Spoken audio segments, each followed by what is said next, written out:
Assalamualaikum Bu Desi. Waalaikumsalam warahmatullahi wabarakatuh.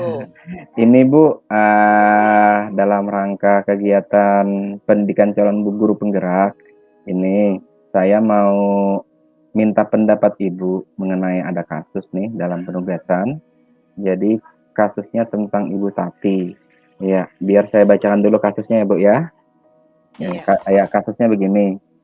Ibu Tati adalah guru kelas 5 yang merupakan rekan kerja Anda, yang mana sama-sama mengajar di kelas 5 SD ceritanya nih Bu, yang kelasnya paralel. Ruangan kelas Ibu Tati pun persis di sebelah ruangan kelas Anda. Ibu Tati terkenal sangat disiplin dan cenderung galak.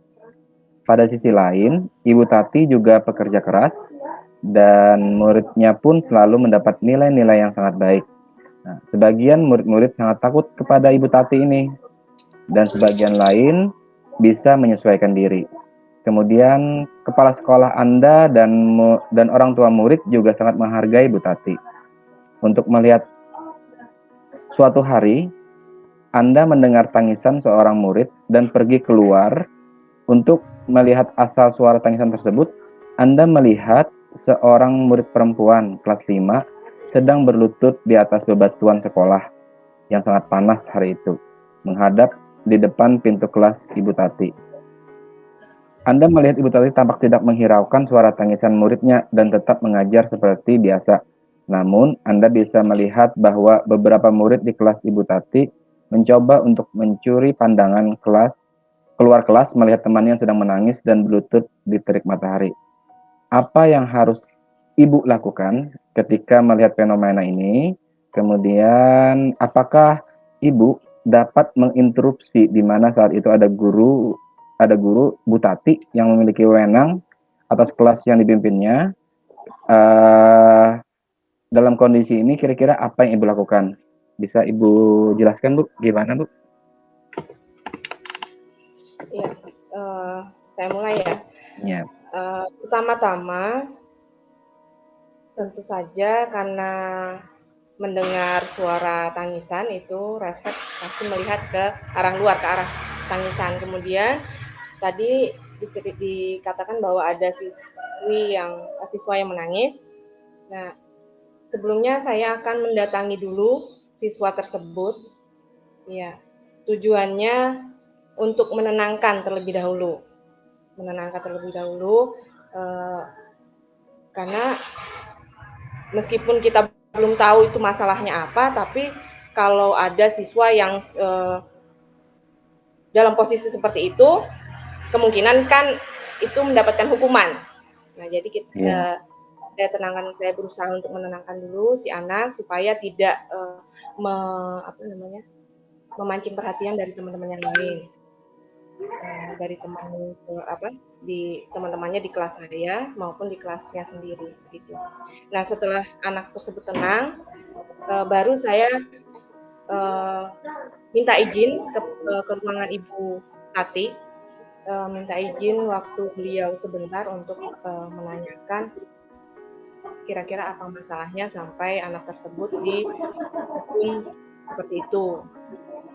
Kemudian setelah mendapatkan penjelasan dari Ibu Tati, ya mungkin ada tidak mengerjakan tugas atau dia tidak bisa menjawab pertanyaan atau membuat masalah yang lain di kelas, saya akan berusaha meminta kepada Ibu Tati untuk memberikan kebijakan hukumannya dihentikan untuk anak tersebut berjemur karena kondisi panas. Nah, kasihan kan kondisinya, karena bisa berakibat fatal, mungkin bisa dehidrasi, anak tersebut lemas karena kepanasan. Kemudian menjelaskan bahwa bisa diberikan hukuman yang lain seperti itu. Mungkin Ibu Tati membuat hukuman tersebut untuk membuat efek jera dan teman-temannya bisa melihat itu. Tetapi kalau kita berikan kepada si anak tersebut, selain dia panasan, dia juga pasti malu di depan teman-teman, seperti itu. Dan tidak ada efeknya mungkin seperti anak itu bisa saja trauma, ya, bisa trauma, bisa ketakutan seperti itu. Cerita sedikit pengalaman dulu, ada guru saya yang keras seperti itu, malah akhirnya dia minta pindah dari sekolah. Jadi lebih baik diberikan hukuman yang kira-kira mendidik dia supaya tidak mengulangi lagi kesalahannya. Kan kita tidak mendidik anak dengan kekerasan, belum tentu anak itu patuh, bisa jadi malah anak itu nanti justru memberontak atau bagaimana. Jadi kita pikirkan juga sisi psikologisnya selain psikisnya tadi, kasihan kalau siapa tahu pingsan seperti itu kan karena panas. Jadi lebih baik dikurangilah Bu untuk hukuman yang bersifat fisik, karena belum tentu bisa berefek bagus, malah mungkin dia jadi memberontak nantinya, seperti itu. Oke Bu, keren. Kira-kira mudah-mudahan itu bisa seperti itu. Kalau misalnya kan masing-masing guru itu biasanya memang punya standar sendiri kayak gitu loh, anaknya harus seperti ini, muridnya harus seperti ini.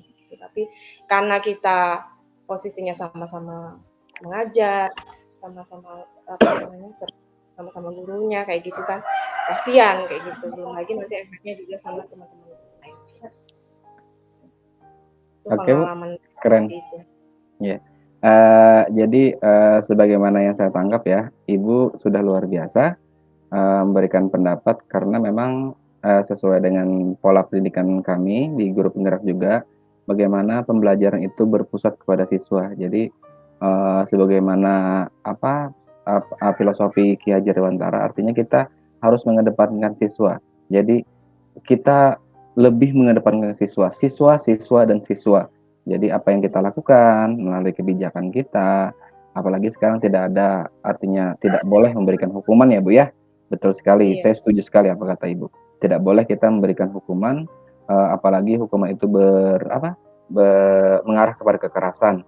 Jadi luar biasa sudut pandang Ibu. Oke Bu, terima kasih atas pendapatnya. Mudah-mudahan kita bisa mengaplikasikan pendidikan kita dan memajukan pendidikan kita, mulai dari sekolah pada khususnya dan pada umumnya untuk Kabupaten Tanah Laut. Oke Bu, terima kasih. Assalamualaikum warahmatullahi wabarakatuh Bu. Waalaikumsalam warahmatullahi wabarakatuh.